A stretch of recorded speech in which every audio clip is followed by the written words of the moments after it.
I danced in the morning when the world was begun. I danced in the moon and the stars and the sun. I came down from heaven and I danced on the earth. At Bethlehem I had my birth. Dance then, wherever you may be. I am the Lord of the dance, said he. I'll lead you all, wherever you may be. I'll lead you all in the dance, said he. If there's a modern hymn that can be said to have caught the popular imagination, it's surely that one. Lord of the Dance. The man who wrote it is Sidney Carter, and I've come to his South London home this afternoon. What kind of a family was it? What kind of a family background do you have? Well, your father musical in any way? He was in a way. We had a piano which was never played or hardly ever played. It was a kind of aspiration and pieces of music on it. But they had, you know, both listened to music. They met each other, I think, in church. They knew quite a lot of church music. My father had a song he used to sing, which was obviously his theme song, called the Romany Rye. I don't know if you know this song. I never heard it from anywhere. Workers in cities, they live for a wage. Gold would not make for me such a slave. Under the something beneath the blue sky, who is so free as the Romany Rye? He used to sing that, you see, and waltz around, you know, as he sang it. And so I realized there's something of me and him, and vice versa, because I tend to move around when I sing. I find it very hard to sing sitting down or to stand still. I've actually noticed that, yes. Did you also go to church? I was sent to Sunday school, and the nearest one was a congregational one at New Court, Tollington Park. And I enjoyed that because we were taken up to hear the singing upstairs in the chapel now and then, and congregationists really can sing. But unfortunately, they only had a boys' brigade, which I didn't want to join, you see, because I didn't really like those little hats much. The little pillbox Yes, hats. it was sort of military somehow, without being glamorous. Whereas I wanted to join the Scouts, who seemed sort of wild cowboyish things. But the only Scouts were at the Church of England church, which was somewhere else, in Hanley Road. And so I had to go to the Church of England church, too, because we had church praise and all that kind of thing, you see. And there it was very different. There was hymn singing, but there's a large red brick empty church, this Anglican church. On the far end of it, up near the altar, you saw some ghostly figures wailing in high voices I couldn't, you know, possibly compete with, you know. That was a choir, you know, they seemed very strange to me. And so I didn't get much singing there until I went to Christ Hospital, which was Anglican. And then I had, singing all the while. I mean, chapel once a day, twice on Sunday, and all the rest of it. Now, how did you come to go to Christ's Hospital? Well, it just happened. It was down in the country, of course, one ought to Christ explain. Hospital was a London school which moved out about, 80 years ago. But I didn't know much about it. I just sat for the 11 plus. We didn't call it the 11 plus then.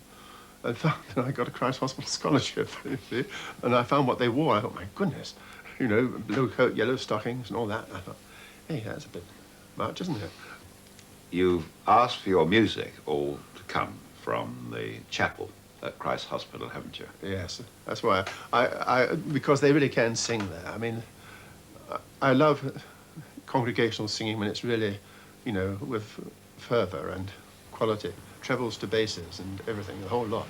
And the first piece of music you've chosen? Yes, it's a sort of school hymn, really. Praise the Lord for our foundation.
praise the Lord for our foundation.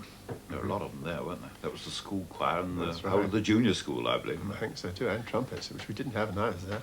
What kind of influence did Christ Hospital have on you? It changed my accent. It changed lots of things. It sort of estranged me in a way from my home and everything to do with it. I mean, I loved my parents, they loved me, but, I felt, I wish I didn't speak that way. I'd learned not to speak in the way I went when I first went. I suffered somewhat because of that. I had a North London Cockney accent, and that was sort of persuaded out of me by one means or another. Did this detach you from your parents? It did in a Detach you way, from your yes. family? It did in a way, yes, because we didn't have the same interests and things. I mean, I remember my stupid thing, I was reading New Statesman and things, trying to get my dad to read it, because he read the Amateur Gardener and Westminster Gazette and Titbits and Answers and all those things, But he look at New Statesman, he said, oh, no, I don't think I want to read that, boy. It's not my sort of thing at all. I don't blame him either, really. Your second piece of music is, again, from Christ Hospital. Yes. The one service I loved there, and this was the voluntary service you didn't have to go to, was Compline. We had it about once a week, I think, on Saturday night or something. You could go to it. And somehow this service was magic to me. And this hymn is one of the Compline hymns we sang. Before the ending of the day, Creator of the world, we pray that with thy warm would be our God and keep us now.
From Christ Hospital, you went to Oxford.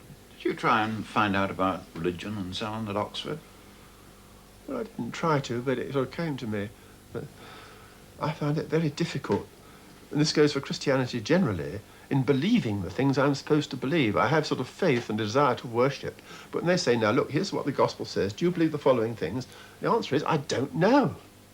I don't know. I can't wait for belief. I've got to go ahead singing and worshipping and whatever it may be on the strength of faith. And don't confront me with a creed and ask me if I believe every item in the creed.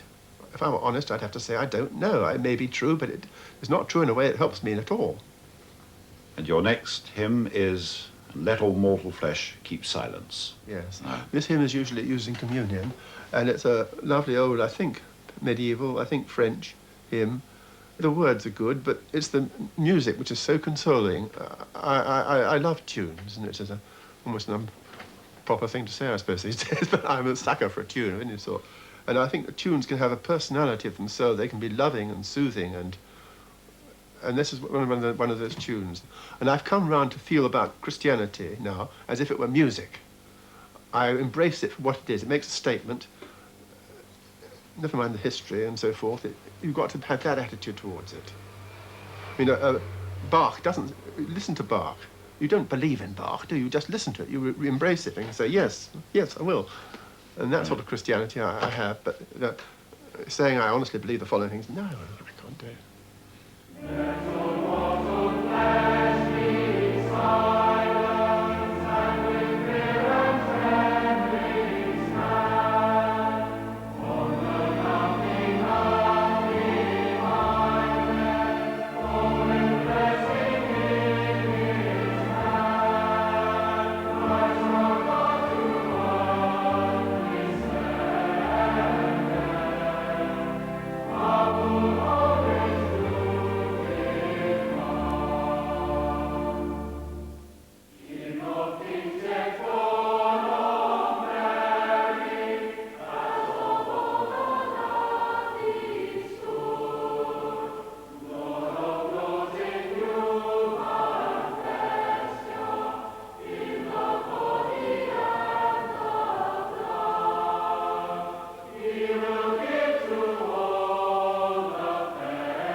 mortal flesh, keep silence.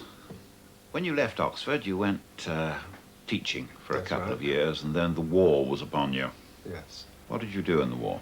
I was in the Friends Ambulance Unit, which was a Quaker body. You didn't have to be a Quaker to belong to it. They had, I think, about 40% real Quakers and others, people sharing Quaker views on peace and war, which meant they were, in some sense, pacifists, which I was in some sense. Rather wobbly pacifist. They offered you arduous and dangerous work under civilian control.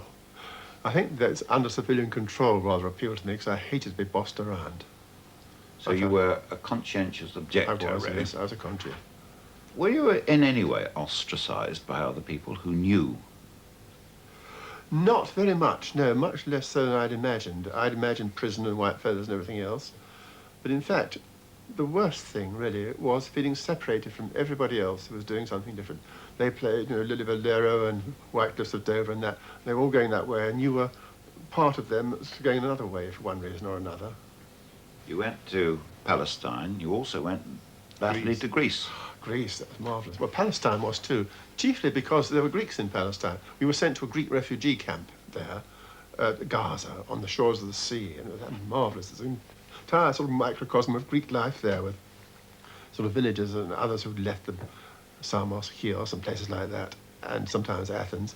And they'd started a whole place there with sort of carpenters, a school, sort of hospital, and people making yogurt and everything else and singing their songs and dancing around. And this was the first time I'd really, you know, been in touch with the folk culture, a culture where the folk song was really alive again. And it just, you know, grabbed me like that and said, this is home to me. This is where I've been coming to all my life, to something like this. Was that a sort of folk trigger for you? Did that trigger Well, you off into the folk music? Not entirely, because I even at Christ Hospital, whenever I found a piece of music I really loved, it's either medieval or folk, you know. Yeah. And to me, when I found the folk movement after the war and listened to it in pubs and so on, it seemed to me my real church and home more than any church. I went to church as well, but the pub where this was going on was where the real worship was. Mm. And now you want to hear I Wonder as I Wander. I wonder as I wander. This is a hymn, I suppose, a folk hymn, but it's got that sort of folk quality about it, which, you know, speaks to my condition. I feel that's home, that's where I belong.